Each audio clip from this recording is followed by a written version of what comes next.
Yes, Mr. Bowie. Thank you, Sir Brian, and good morning, everyone. It might assist if I begin by outlining briefly what I intend to do today. My closing statement will be in three parts. The first part contains some general and introductory comments. The comments represent the views of both of my clients, the Scottish National Blood Transfusion Service, or SNBTS for ease, and also the Territorial Health Boards of Scotland. And what I say in part one is said and advanced on behalf of both clients. In the second part, I will make some comments specific to the Territorial Health Boards. These will be based to a large degree on what is said in their final written submission. In the third part, I will make some comments specific to SNBTS. Again, these will be based to a large degree on what has already been said in the final SNBTS written submission. I want to start by saying two things, which, although already said by others, we feel are necessary to say publicly today on behalf of those I represent. To the infected and affected, my clients wish to express their utmost sympathy and sorrow for all of the years of suffering that you have endured. They apologise unreservedly for the part they played by the boards and SNBTS in contributing to that suffering. In saying this, my intention is to speak to the whole of the infected and affected community. However, for reasons which I hope are obvious, I'm speaking most of all to the Scottish infected and affected community. Acknowledging harm caused and the taking of responsibility are an important part of what this inquiry is about.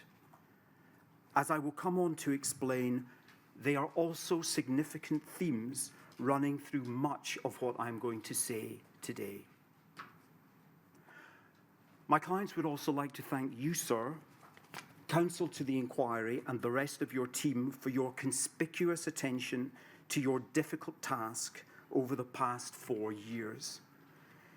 You, sir, made it clear at the outset that the infected and affected would be put at the forefront of this inquiry. In our view, that was absolutely correct.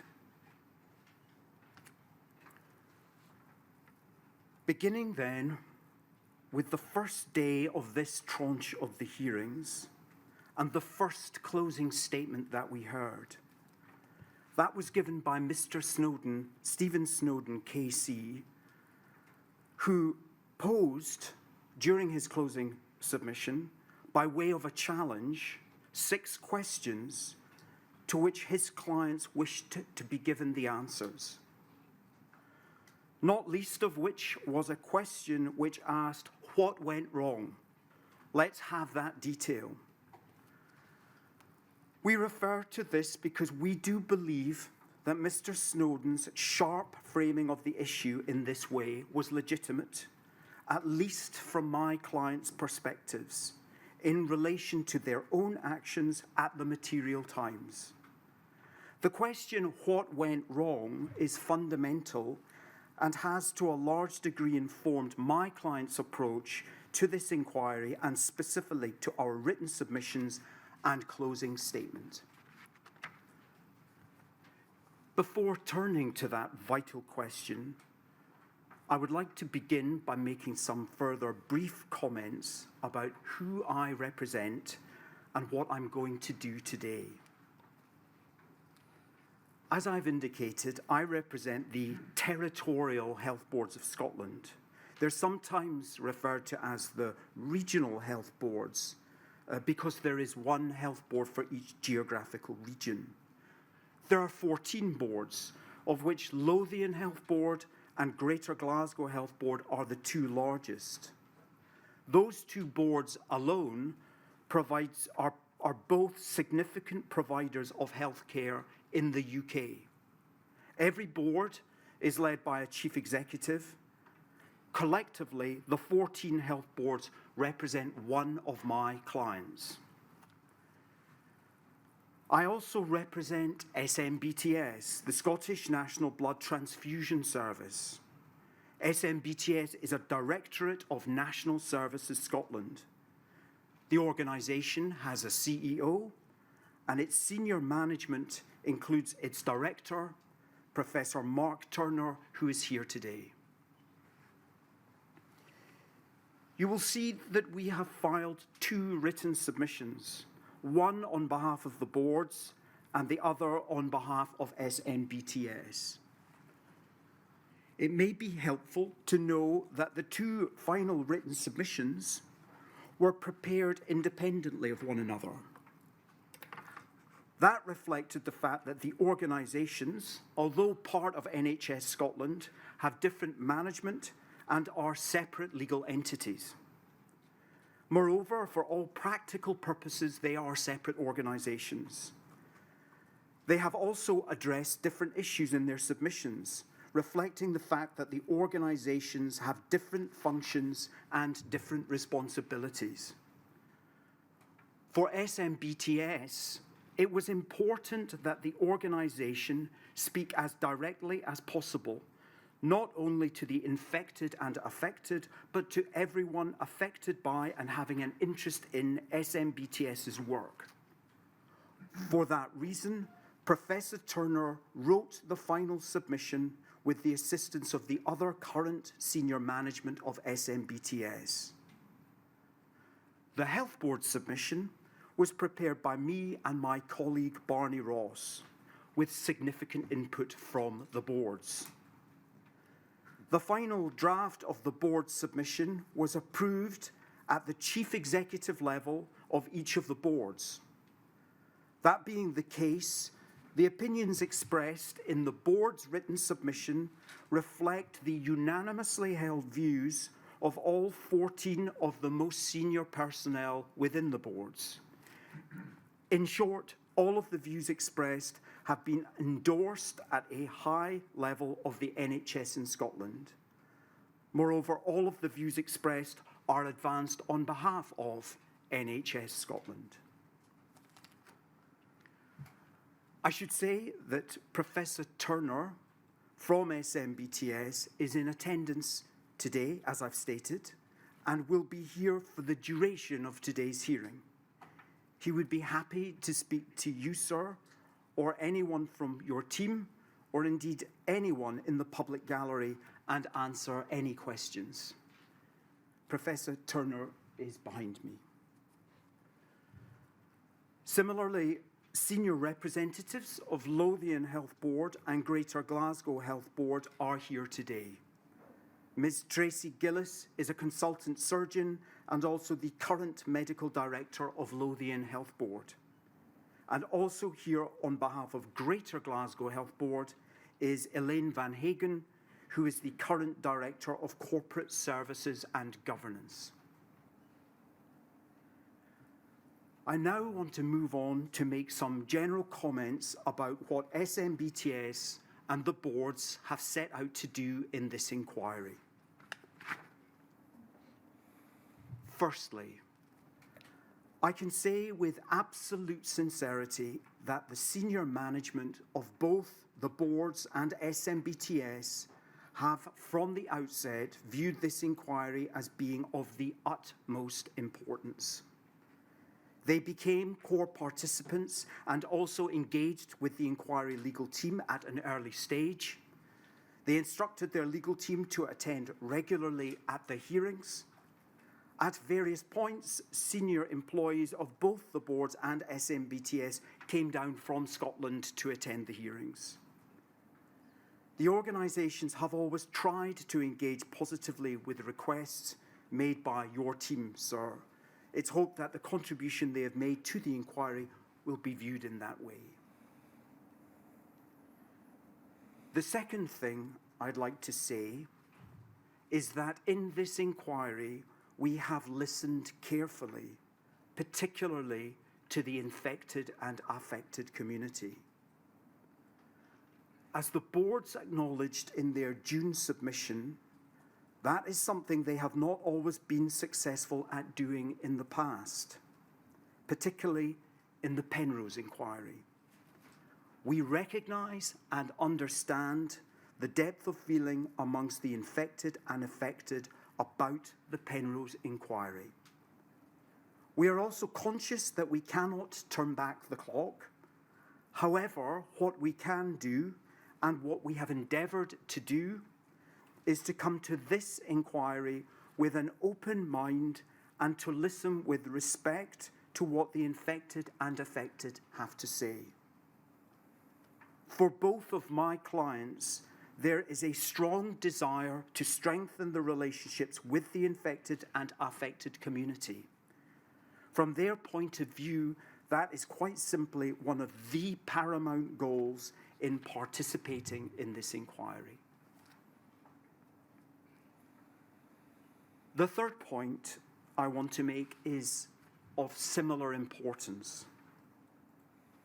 In approaching the preparation of the submissions, the overriding priority for both clients was that this task should involve a process of critical self-reflection. I can say with absolute conviction that there was a real determination to remain faithful to that fundamental objective. We consciously sought to steer clear of adopting an overly defensive mindset or position, something which might be appropriate in an adversarial litigation setting, but which we believe would be the wrong approach to bring to this inquiry. Furthermore, we have sought to look at the issues with an open mind and afresh, focusing on the evidence in this inquiry. As part of that process, our clients have been required to question and revisit certain assumptions which may have persisted for many years within their organisations. I can candidly say that this has been a challenging process, but also an essential one for our clients to undertake. In writing the board's submission, Mr. Ross and I have tried to be even-handed in our analysis, articulating different points of view and not simply cherry-picking evidence in support of just one side of the argument. It is distinctly possible that at points some, perhaps within the infected and affected community, but equally too, haemophilia clinicians and transfusionists who held appointment at the material time may disagree with the views that we have expressed. Our clients understand and accept that. It may be that in relation to certain topics or issues, there is scope for more than one reasonable view to be taken, and for reasonable view to disagree.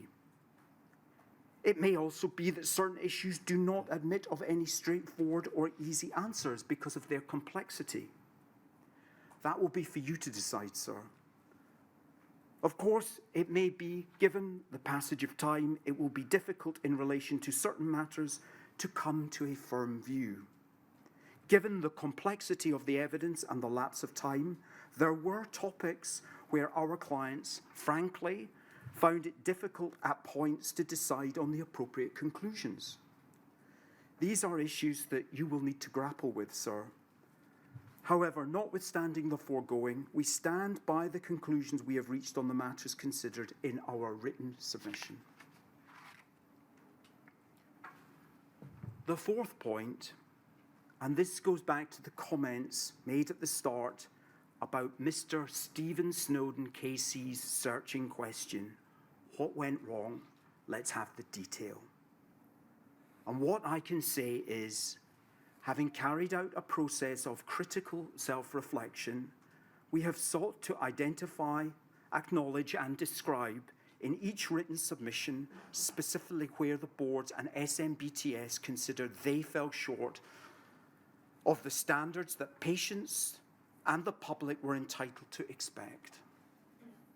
That is, in the last analysis, a matter for you, sir, of course, but also and equally each and every member from the infected and affected community listening today to be the judge of. Lastly, the boards and SMBTS sincerely apologise to the whole of the infected and affected community for all of the ways in which they have failed them. Reading the various written submissions and listening to the oral submissions over the last few weeks, particularly to those who spoke passionately on behalf of the infected and affected, have, if anything, reinforced how important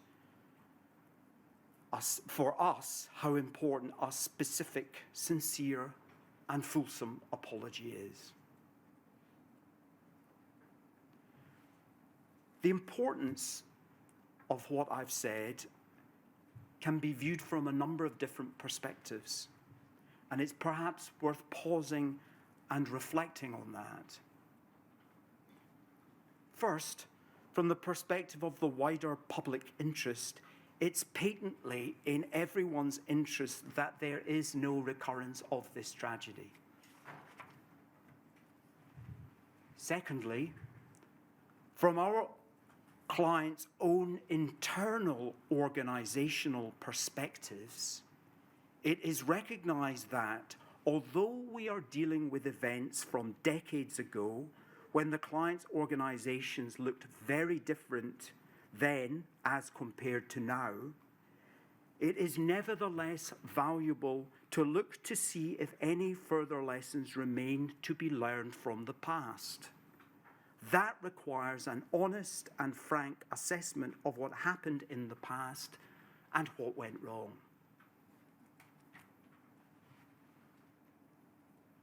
Thirdly,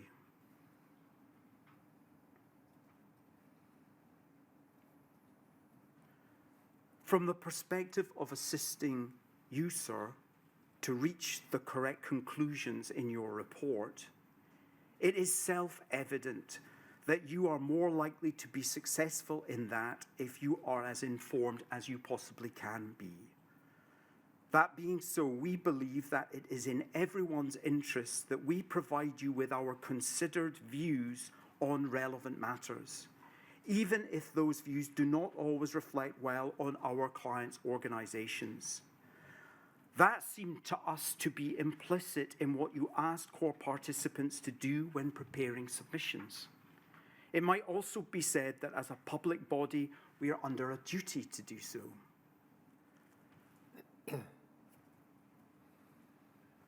To do no less. In saying these things, we intend no disrespect or criticism of any other core participant who may quite properly and legitimately have taken a different view, depending on their own circumstances. We proffer these reflections simply as our own, so that you can better understand what we have done and our perspective.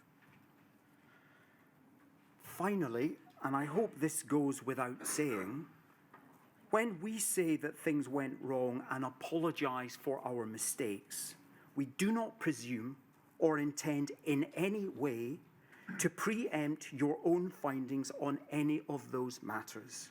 For our part, we can detect no tension or conflict in the approach we are adopting, in seeking to offer the inquiry our considered reflections, which you, sir, will accept or reject in the exercise of your judgment as chair. I'd now like to say something about the practical scope of our written submissions. In terms of the scope of our written submissions, both written submissions focus on Scotland, for obvious reasons that it's in relation to Scotland that our clients feel most qualified to comment.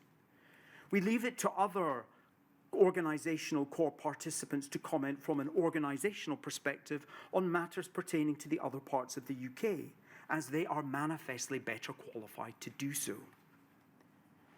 In preparing the submissions, we have not considered all of the evidence. We did not have the capacity to do that. Accordingly, we have focused on the evidence which was most relevant to us. We have also not considered all topics or issues. We have focused on those issues we considered to have the most direct bearing on the client's involvement in and responsibility for what happened to the infected and affected. That is not to say, of course, that other topics are not of great importance. In relation to how you should address the task of addressing the evidence and reaching conclusions, sir, we would respectively offer the following observations. Some core participants have spoken about the danger of hindsight bias. For example, Mr. Kennedy, King's Counsel, made reference to this in his oral submission. In your exchange with Mr. Kennedy, you commented, amongst other things, on the importance of context and understanding, or trying to understand as best one can, what the context was. You also, quite rightly, in our view, observed that this is a complex judgment, indeed a highly complex judgment. We would agree. However, our view is that these are exactly the types of difficult judgments that you will have grappled with throughout your judicial career. We have every faith that you will approach your task calmly, dispassionately, without fear or favour, and be scrupulously fair to all parties. Lastly, consistent with your guidance, we don't intend to say anything about individual witnesses. You will have formed your own impression of each and every witness, and you are uniquely well placed to do that, having heard all of the evidence. The only general point we would respectfully make about that is this. Much has been said about the fallibility of human memory at a distance of 40 years or even more from the key events. Obvious issues in relation to whether individual witnesses' evidence may lack the requisite reliability and cogency on the detail. For our part, we have sought in our approach to the inquiry and in formulating our submissions to eschew any overly legalistic approach for the purpose of what is necessarily a thematic examination of the evidence. Instead, in our respectful submission, the patient's evidence in particular requires to be approached on a broad and realistic view, putting aside individual factual differences and recognizing that certain dominant and overarching themes undoubtedly emerge from the extremely substantial body of evidence of which it comprises. The testimony of the infected and affected, that is. Equally, we have found that comparison with evidence given by the clinicians more often than not, actually tended to confirm that the patient's perception about their treatment were broadly justified. We would submit that taking such a broad and realistic view, there may be a significant extent to which the evidence of the patients and the clinicians can actually be seen to be pointing in the same general direction. But we recognise that, of course, is a matter entirely for you, sir. And I want to turn to part 2 of this closing statement. And I want to make some specific comments about the boards. Before doing that, I want to preface that with 2 comments. First, I've already said that a significant part of my purpose today is publicly to acknowledge and explain where the boards consider they fell short in the care they provided and to apologise for that. Today, I intend to focus on these areas, drawing attention to the relevant parts of our written submission. I am conscious that in approaching matters in that way, there is a danger of giving an unbalanced picture because in addition to the question of what went wrong, is the equally important question why things went wrong. Our written submission gives a full account of the board's position, including addressing factors which it is hoped will assist you in considering why things went wrong, and when forming judgments about the actions of doctors, to take account, to the extent you consider appropriate, the challenging circumstances which they encountered at the time. Secondly, I'd like to say something in relation to one particular group, the Scottish clinicians. There have been many criticisms advanced against this group. From some at least, they include the most serious allegations. You, sir, will, I'm quite sure, give this matter the most anxious consideration in due course. I simply want to say that from the perspective of the boards, it is important for them to state, and publicly, that they fully support all of their employees, both past and present. Although mistakes were undoubtedly made, including by both the boards themselves, as they were back then, and by their employees, the current chief executives do not accept, on their view of the evidence, that any clinician ever intentionally set out to harm any patient. Turning now to the comments I wish to make on behalf of the boards about the substance of their written submission. By way of overview, in the written submission, we devoted the first two chapters, substantive chapters, to knowledge of risk, firstly non-A, non-B, and then knowledge of risk, HIV/AIDS. These are foundational issues and seem to us that they represented a helpful starting point. In this closing statement, we thought it might be helpful to say something about these topics and set out briefly some of our thinking and conclusions in relation to them.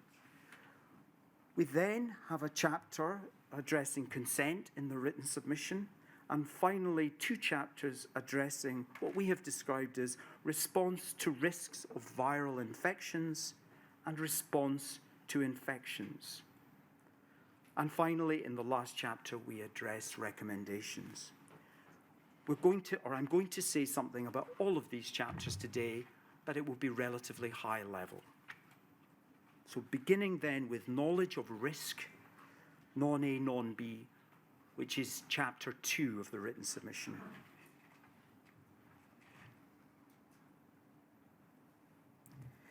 The inquiry heard evidence of the commonly held view within the medical profession, that is to say, a positive belief that it was a benign or mild condition during the period from the mid-70s until the mid-1980s. During this period, the long-term prognosis for non-A, non-B was objectively highly uncertain. How should that uncertainty have been interpreted at that time is a question which you, sir, will require to consider. During the evidential hearings, counsel to the inquiry posed a searching question, and I slightly paraphrase here. Why, in the absence of clear and convincing evidence one way or the other, should it be assumed or positively believed that the condition was mild and non-progressive?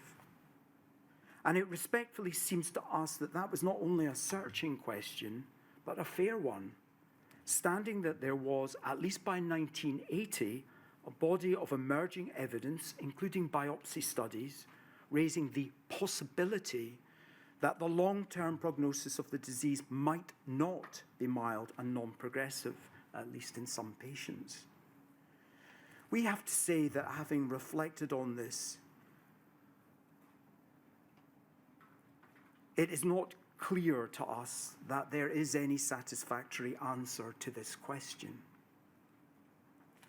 Accordingly, that caused us to reflect that, at least as a broad generality, the emerging evidence in the late 1970s and early 1980s pointing towards possible long-term risks from non-A, non-B hepatitis may not have been afforded sufficient weight within the medical profession and transfusion services community, and that the potential severity of the disease was thereby underestimated.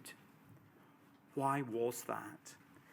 We recall Dr. Bolton's evidence that the Preston results were received in some quarters, including myself, with some incredulity at first. There was a bit of self-denial among haemophilia doctors, and I include myself in that.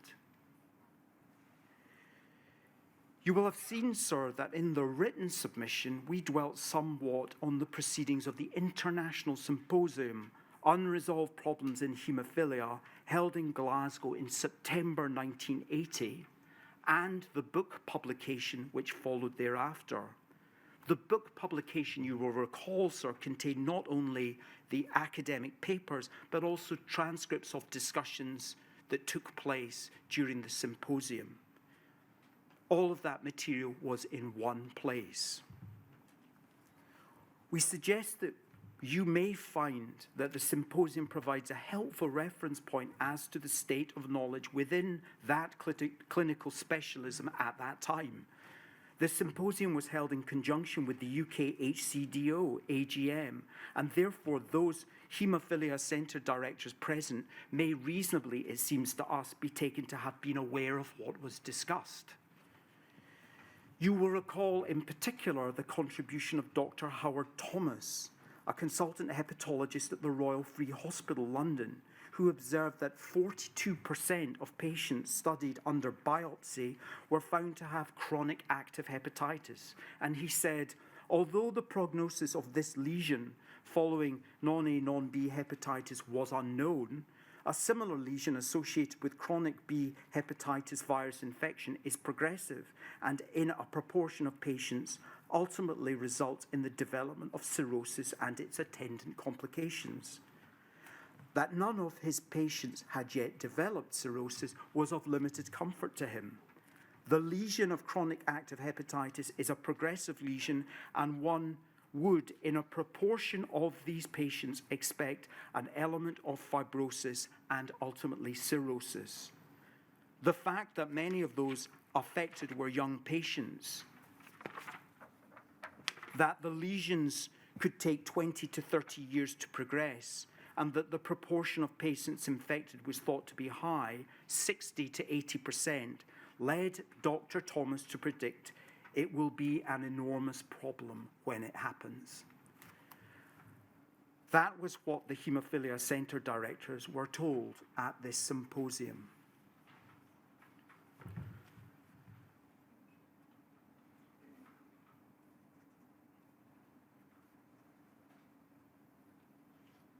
On the face of it, sir, you may find some difficulty in reconciling what was said at the symposium with other evidence which the inquiry has heard, to the effect that until about 1985, there was a widely held view within the medical profession that non-A, non-B hepatitis was a mild and non-progressive condition. Certainly, discussions such as occurred at the Glasgow Symposium in 1980 could not be said to reflect a firm belief in such a view on the part of those present, indeed quite the reverse. We have heard during these submissions how important language is, particularly in relation to how language is used to convey risk. In particular, we venture to suggest that the view of non-A, non-B hepatitis as a mild condition may have been maintained, at least in part, by the way in which the language used to describe the disease tended to err on the side of emphasizing a more optimistic interpretation of the uncertain prognosis. To refer to the classic, certainly an oft-quoted example, it may be interesting to speculate whether Dame Sheila Sherlock's description of the long-term prognosis of the disease as being uncertain but probably benign might have provoked a different more apprehensive response amongst clinicians had she instead written uncertain, but possibly not always benign. For that reason, and with the greatest of respect, we also submit that the conclusion of Lord Penrose, that there was no generally accepted view prior to 1985 that non-A, non-B hepatitis had other than a generally benign prognosis, may similarly appear to reflect a misplacement of emphasis. And for completeness, that's paragraph 16.70 of his report. In our submission, a complete analysis of the position would surely have required equal consideration to be given to the other side of the coin, namely the possibility of long-term risk to patients falling out with the generality. In relation to non-A, non-B, in summary, we came to the view that, firstly, non-A, non-B hepatitis carried a possible risk of serious liver disease in at least some patients, ought to have been capable of being appreciated in the late 1970s and early 1980s, notwithstanding all of the uncertainties and relative absence of long-term data. May I just ask you one thing? Yes, sir. You've just been speaking about the importance of language, particularly where it relates to risk. You use in your submissions, on more than one occasion, the expression possible risk. Now, a possibility is a chance or a risk, depending on whether it's a possibility of good or bad. So a possible risk is a risk of a risk. It's not a helpful description. A possible risk is a risk, isn't it? It may not be a risk of great magnitude, which probably is a combination of the severity of the risk should it materialize and the likelihood that it will. Example, the common cold is highly likely to materialize. It's not, on the whole, very significant if it does, though some people may ultimately, a few may ultimately die of it.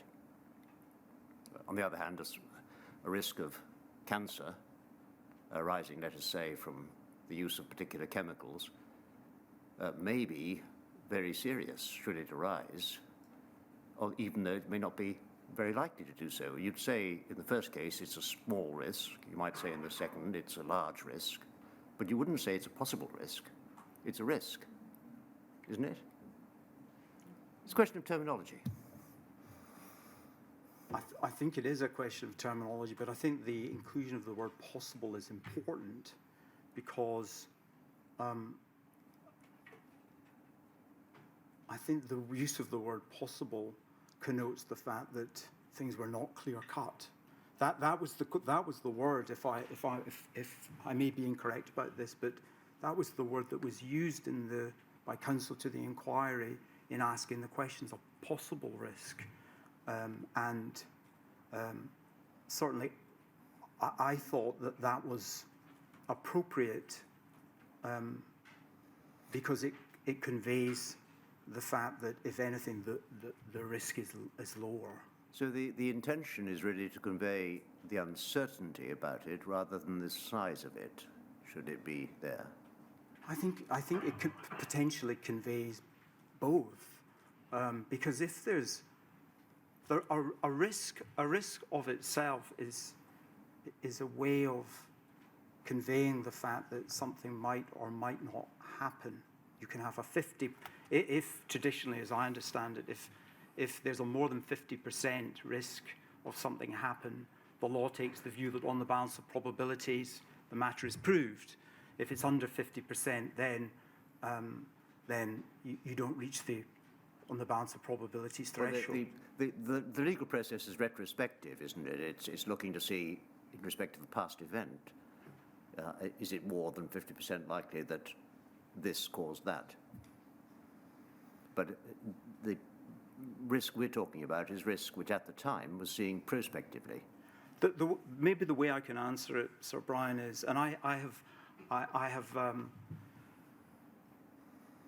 think it's the introduction of the word possible. It creates something which is quite difficult to get your head round. So I think that the inclusion of the word possible conveys or connotes the meaning that the risk which is being described may or may not occur. That's how I would view it, but ultimately it's a matter of terminology. That is the word that was used and has been used during the inquiry, and that's how I've understood it. Well, I'm trying to make sense of the language which has been used by different people in different contexts, that's helpful. At least I have an idea why you're using the term as you have. Thank you, sir. The second summary point in relation to non-A, non-B is that any generally held view of non-A, non-B hepatitis as a benign or mild condition failed to give due regard to emerging evidence in the late 70s and early 80s, pointing in the opposite direction. And 3, the risks associated with hepatitis transmission in blood products were potentially initially underestimated in the late 1970s and early 1980s, and that this should have occurred is, of course, a matter of deep regret to the boards. Moving on then to the chapter on the knowledge of risk and AIDS/HIV, which is in the 3rd chapter of the written submission. We wish to acknowledge how the methodical examination of these issues undertaken by counsel to the inquiry has been revealing of how, amidst a great confusion and uncertainty, the existence of a risk of AIDS to recipients of blood and blood products nevertheless came to be appreciated within the medical profession.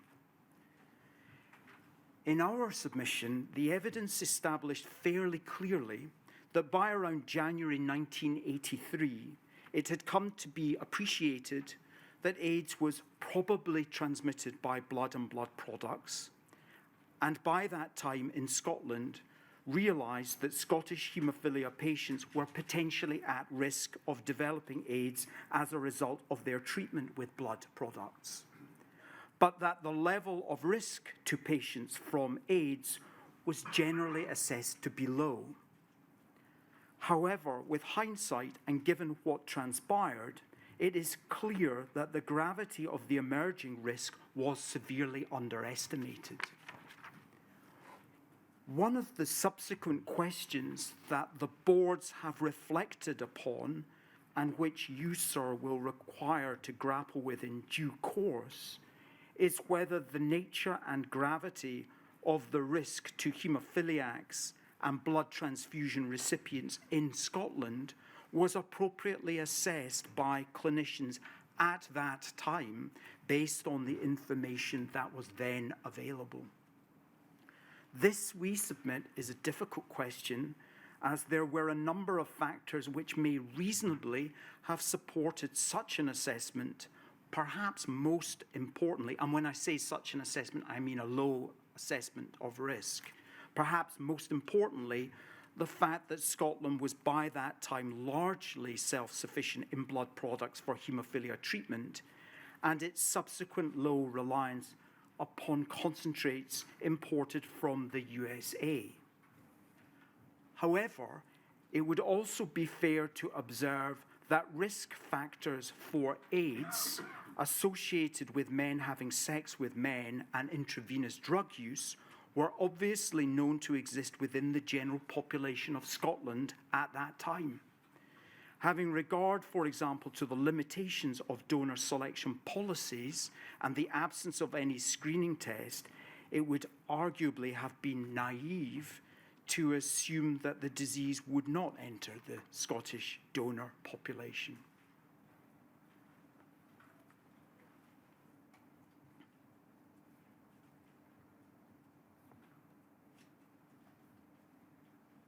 Of course, the discovery in late 1984 that 17 patients at Edinburgh had been identified with infected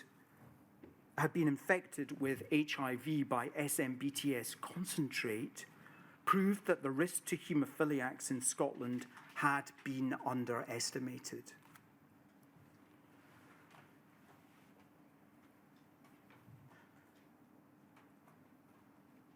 Ultimately, upon consideration of all of the evidence, we have reached the view that it would be open to the inquiry to determine that the good progress made towards self-sufficiency in Scotland, allied to a strong commitment to the principle of voluntary donation, may have contributed to an attitude of overconfidence in the safety of the Scottish blood supply amongst both clinicians and transfusionists at that time. Of course, sir, we appreciate that that is all a matter for you, but we hope that this is of some assistance for you to understand what the board's position is. Finally, in our submission, we note that despite the gathering body of evidence demonstrating a risk to patients with haemophilia from the condition, until early 1984, the UK government persisted in communicating to the public a position that there was no conclusive proof of the transmission of the agent causing AIDS through blood products. And here we find ourselves in agreement with others, including Mr. Snowden KC and Mr. Dawson KC, and we submit that whether or not that formulation may have been technically accurate, it delivered a message of false reassurance which singularly failed to convey a true or complete description of the developing state of knowledge within the medical profession and scientific community during that immensely difficult period. I now want to move on to say something about consent, which is in chapter 4 of the board's written submission.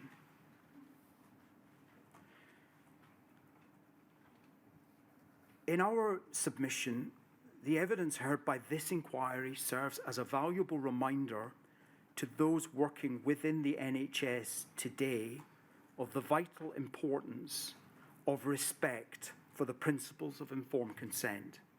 It holds lessons of continuing importance for the NHS in Scotland today. The long-term damage wrought by the breach of patients' autonomy to which failure to seek informed consent amounts has been well demonstrated by troubling evidence which the inquiry has heard in this regard. The boards wish to recognise that where patients contracted serious diseases in consequence of NHS treatment, their immense suffering will have been further compounded and exacerbated where the treatment causing those diseases was administered without informed consent being given. Not least of the harm thus caused is the potentially irrevocable loss of trust, an essential ingredient in the relationship between patient and doctor. Insofar as the inquiry may identify past failings in relation to informed consent, the boards consider it vital that the necessary lessons are learned.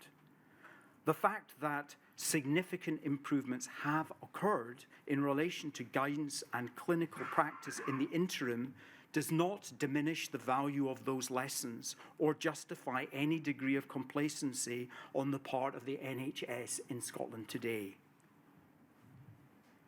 Taking a high-level view of the evidence, it's clear that one of the dominant overarching themes of many patients' testimony was a strong perception that their treatment was given without an adequate explanation of the risks, which in many cases subsequently actually went on to materialise.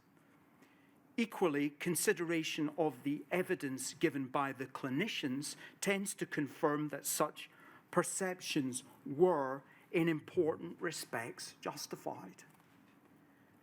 To that extent, we submit that at least on a broad view of the body of evidence as a whole, there may be a significant extent to which the evidence of the patients and the clinicians appears to be pointing in the same general direction. In relation to the risks of non-A, non-B hepatitis, there are 7 specific points that we would wish to acknowledge. Firstly, there is evidence that some patients in Scotland were not told of the risk of non-A, non-B hepatitis to any extent at all prior to commencing treatment with blood products or undergoing a blood transfusion.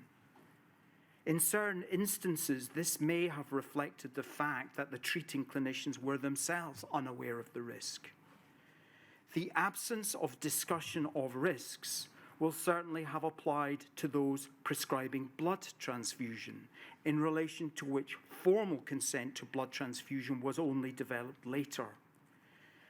We acknowledge that a substantial body of evidence to that effect from patients who acquired infections through that means is available to the inquiry. Secondly, the evidence suggests that some patients with bleeding disorders were warned of the risk of hepatitis or jaundice generally, but not specifically non-A, non-B hepatitis, as distinct, for example, from hepatitis B. Explaining this distinction, at least in general terms, would appear to be a prerequisite for a full discussion of the risks relating to those respective conditions. Thirdly, the evidence highlights the difference between informing a patient of the existence of a risk of hepatitis and actually explaining the nature of those risks as then understood to the patient.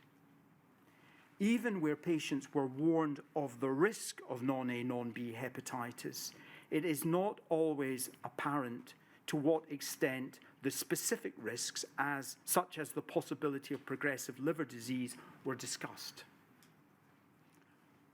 Fourthly, and in a similar vein, it was not always apparent to what extent patients were given information about the possible risk of chronic and severe liver disease.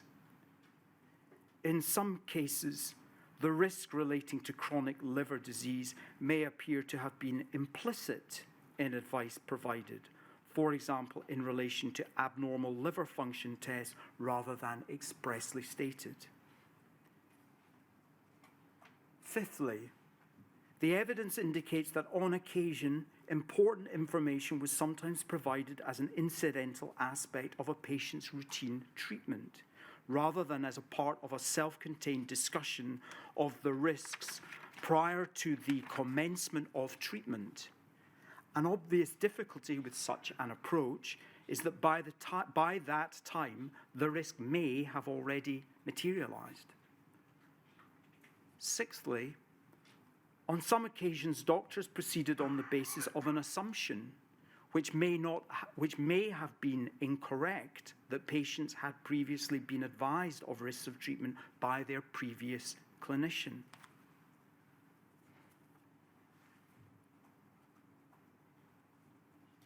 And seventhly, for the avoidance of doubt, we submit that the question of whether or not a patient would, in any event, have elected to consent to treatment if properly advised of the risks and benefits is irrelevant to the question whether there was a duty to provide such advice in the first place.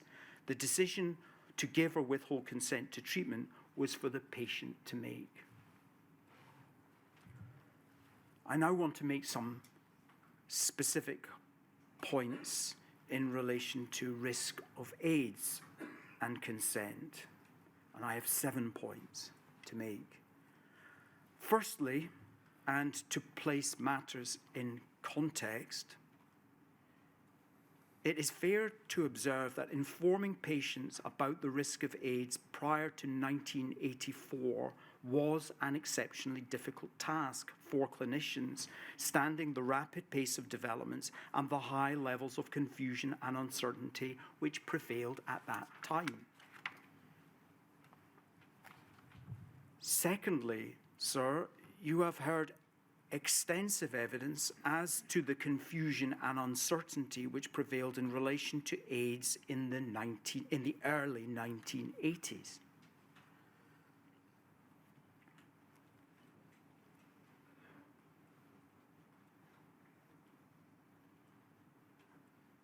However, in the board's submission, this state of affairs only served to underscore the importance of clinicians giving patients whatever relevant information they reasonably could about the emerging risks from the disease.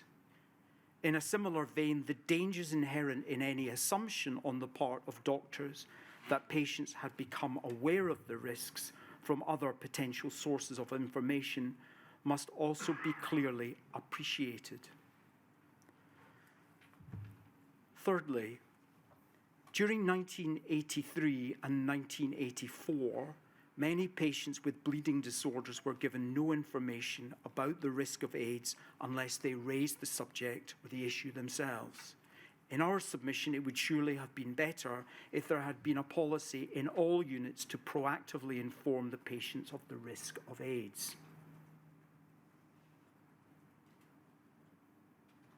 Fourthly,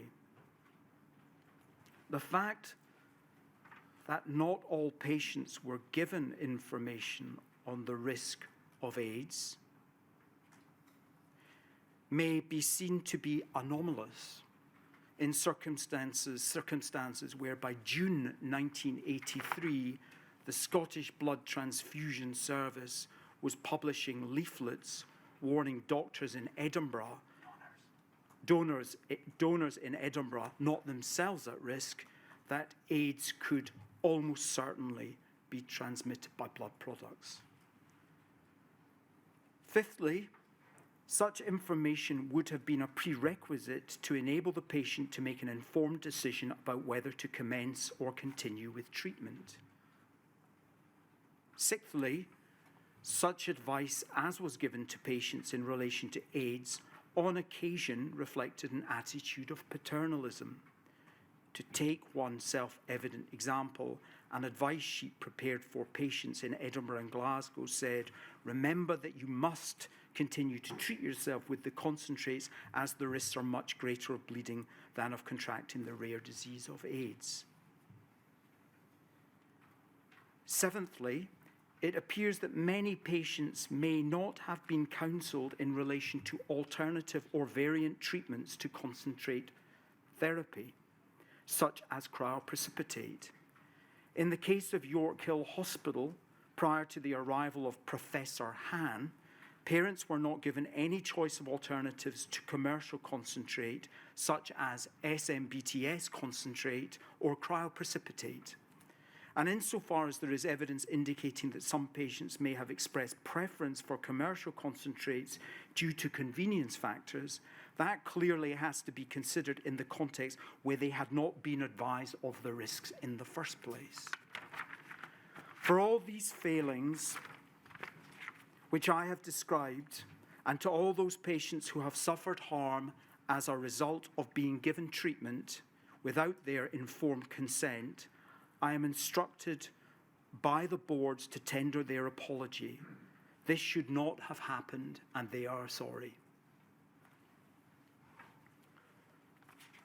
I'm now going to move on to response to risks of viral infection, which is chapter 5 of my written submission.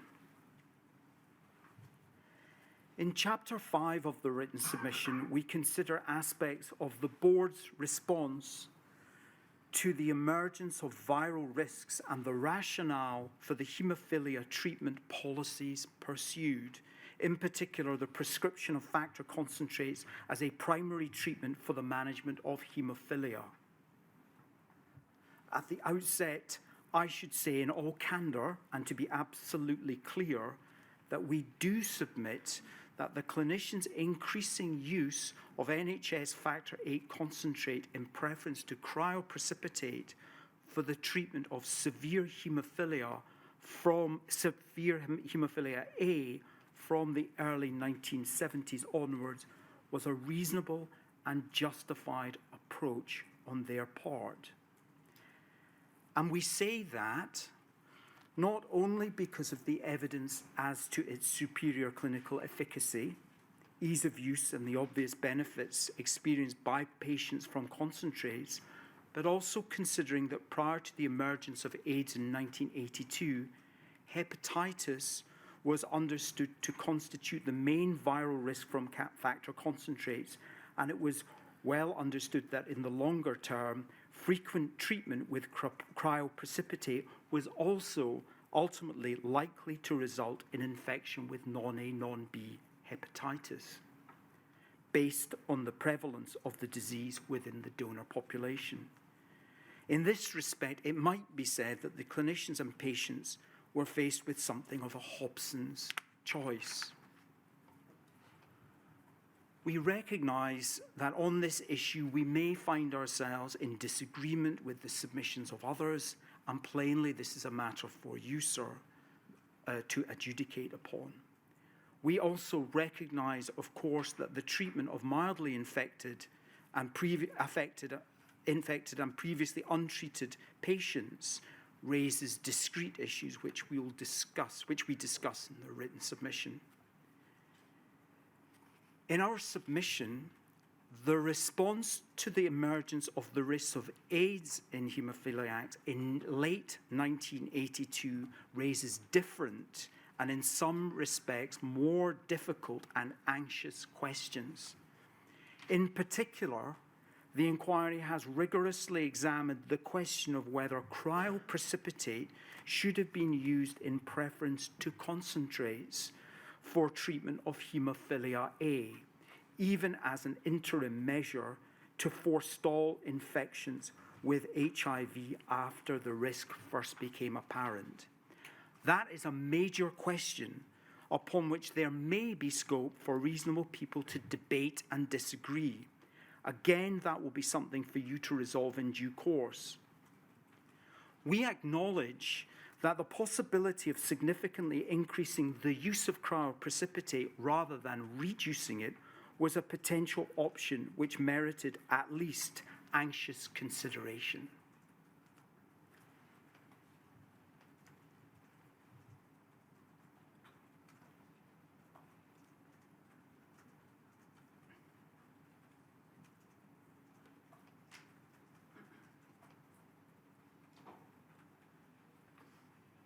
However, from the evidence, it is not apparent to us that the idea was ever seriously entertained at the time, despite the emergence of the risk of AIDS and an understanding that cryoprecipitate was safer in that regard. And quite simply, we say that it should have been. What would have been the outcome had there been a more rigorous debate on the merits must thus remain a hypothetical question. In our submission, there would have been an arguable position to be adopted both for and against, even if we do ultimately conclude that it is likely that the widely held perception of a low risk to patients in Scotland would possibly have weighed in favour of continued adherence to concentrates as the mainstay of therapy for severe haemophilia. However, that is not to say that having a proper debate about this would have been a futile exercise.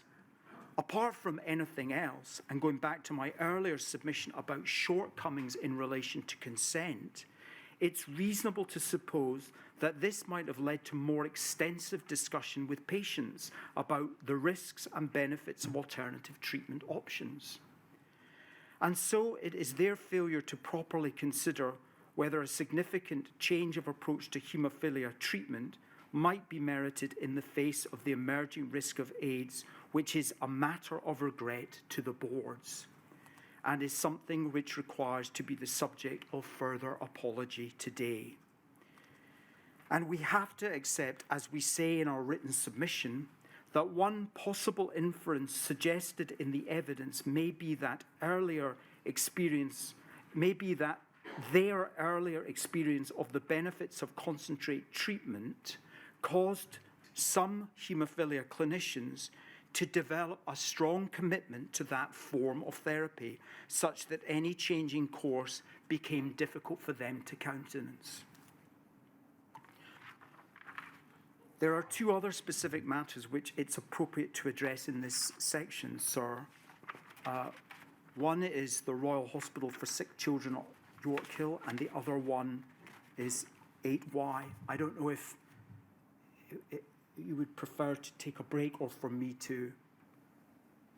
Well, shall we go on at least with York Hill and then see where we are? Fine. Dealing firstly then with the Royal Hospital for Sick Children at York Hill, where evidence given to the Penrose inquiry indicated that 21 children were infected with HIV as a result of their treatment there.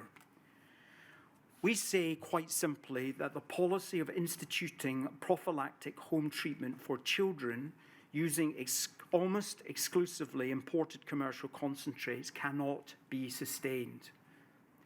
Whatever Dr. Willoughby's reasons may have been, and however challenging the circumstances in which he worked may have been, which we do explore in our written submission, it's clear that such an approach was highly anomalous even at that time, at least within NHS Scotland, when leading haemophilia clinicians such as Dr. Davis and Professor Ludlam at Edinburgh and Dr. Forbes and Doctors Forbes and Prentice at Glasgow took the opposite approach, correctly in our submission, based on a principled preference for SMBTS products sourced from local, unremunerated donors. Indeed, while commercial concentrates were also used in other haemophilia centres within Scotland at that time, for a variety of reasons and to varying degrees, so far as we are aware, it was only at York Hill where they were used as a matter of policy in preference to locally sourced material. The boards acknowledge with great sorrow and remorse that the consequences of this treatment policy were nothing short of catastrophic. I turn then, sir, to 8Y, and I should be able to finish this shortly. Secondly, the window period between 1985 and 1987, when the Factor 8 product issued by PFC between 1985 and 1987, NY, was effective in activating HIV, but not non-A, non-B hepatitis. Whilst in England, the new product called 8Y was issued by the Blood Products Laboratory, BPL, for general release to regional transfusion centres from September 1985, and which in time proved to be safe for non-A, non-B hepatitis as well as for HIV. The net result was that there was a period of around 20 months between September 1985 and May 1987 when the main NHS Factor 8 product in Scotland continued to transmit non-A, non-B hepatitis to patients, whereas the English product did not. The boards very much regret that during this period, a number of previously untreated patients were infected with non-A, non-B hepatitis, and that the efforts of haemophilia centres to specifically address the position of minimally treated or previously untreated patients presenting with a possible need for treatment proved not to be enough. It may be, without mentioning any individual cases, that the occurrence of such infections serves to underscore the importance of treatment guidelines, such as are commonly in use today, and their effective dissemination amongst medical staff, including in particular junior doctors. In our written submission, we also say that the circumstances in which a small supply of 8Y was acquired by SMBTS serves to illustrate the extent of the administrative separation between the UK blood services which prevailed during that period, and we say that in these circumstances this was regrettable. Finally, the boards regret that other haemophilia directors in Scotland were not made aware that SMBTS held a supply of 8Y, Self-evidently, such information could have been useful for those clinicians to know during that period. That is the answer of that section. Well, we'll take a break now until 11:45. So 11:45, we come back.